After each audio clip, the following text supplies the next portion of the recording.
Good morning students. हम लोग जीव विज्ञान में चौथा चैप्टर आनुवंशिकता एवं जैव विकास हेरिडिटी एंड इवोल्यूशन का अध्ययन कर रहे थे, जिसमें मेंडल के आनुवंशिकता संबंधी जो 3 नियम थे, तीनों नियमों का अध्ययन हो चुका है।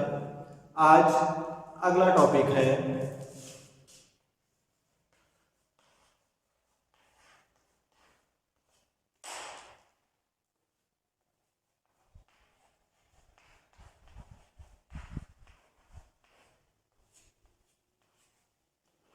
अपूर्ण प्रभाविता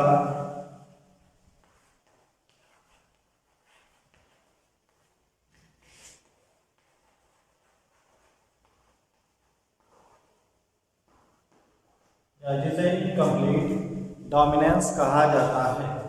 मेंडल ने जो आनुवंशिकता संबंधी प्रथम नियम दिया था, प्रभाविता का नियम, उसके अंतर्गत उन्होंने बताया था कि जब भी एक तुलनात्मक लक्षणों के बीच संकरण कराते हैं, तो जो भी तुलनात्मक लक्षण वाले पौधों के बीच संकरण होता है, तो संकरण के पश्चात जो प्रथम पीढ़ी में पौधे प्राप्त होते हैं, उस प्रथम पीढ़ी में सिर्फ एक ही लक्षण दिखाई देता है और दूसरा लक्षण नहीं दिखाई देता है। जो लक्षण दिखाई देता है उसे प्रभावी लक्षण तथा जो लक्षण नहीं दिखाई देता है उसे अप्रभावी लक्षण कहते हैं।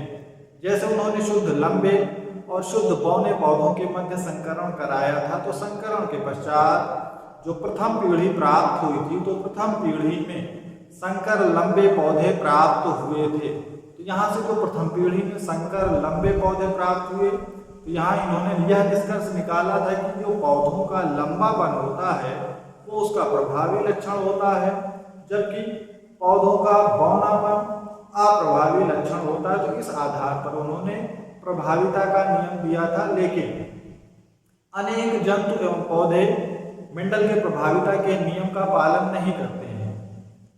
जब दो विपरीत लक्षणों वाले जीवधारियों में संकरण कराया जाता है, तो संकरण कराने पर प्रथम पीढ़ी जो प्राप्त होती है, उस प्रथम पीढ़ी में कोई मध्यवर्ती लक्षण प्रकट होता है।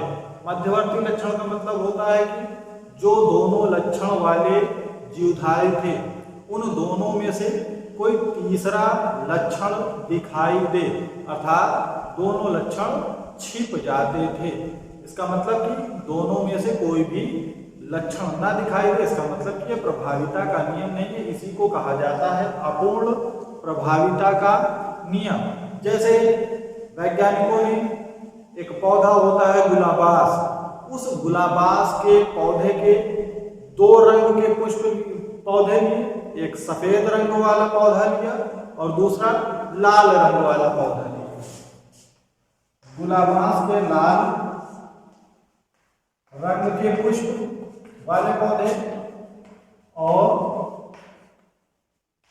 सफेद रंग के पुष्प वाले पौधे लिए, और लेने के पश्चात जब परागण की क्रिया हुई, तो परागण की क्रिया के पश्चात निषेचन, और निषेचन द्वारा बीज का निर्माण हुआ, और उस बीज से जो पौधा उत्पन्न हुआ वो पौधा था गुलाबी पुष्प वाला पौधा।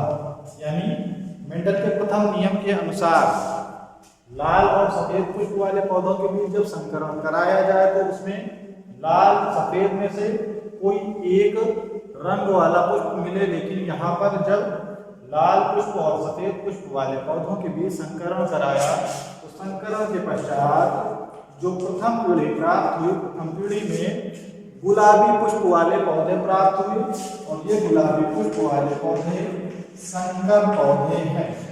तो यहाँ से ये प्रभाविता के नियम को पूरी तरह से खारिज कर रहे हैं। इसी को कहा जाता है अपूर्ण प्रभाविता का नियम। अब जब प्रथम पीढ़ी में संकर गुलाबी पुष्प वाले पौधे प्राप्त हुए, तो इस प्रथम पीढ़ी में प्राप्त संकर गुलाबी पौधों का स्वपरागण कराया गया। जब स्वपरागण कराया गया, तो स्वपरागण के पश्चात जो द्वितीय पीढ़ी प्राप्त हुई,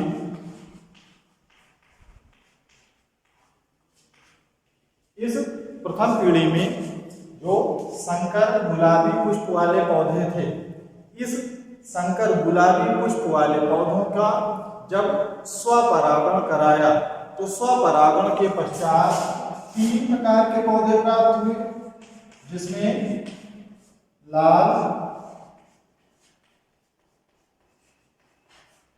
गुलाबी,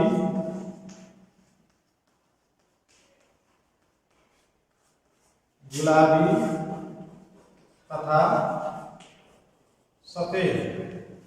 इसका मतलब यह है कि जो द्वितीय पीढ़ी प्राप्त हुई, उस द्वितीय पीढ़ी में मात्र पौधों के लक्षण वाले और पुष्प वाले पौधे और प्रथम पीढ़ी के जो लक्षण वाले पुष्प के पौधे थे वो दोनों प्राप्त हुए। तो द्वितीय पीढ़ी में जो फिनोटाइप अनुपात प्राप्त हुआ वो 1:2:1 का अनुपात प्राप्त हुआ, अर्थात गुलाबांश का जो पौधा है वो अपूर्ण प्रभाविता को प्रदर्शित करता है।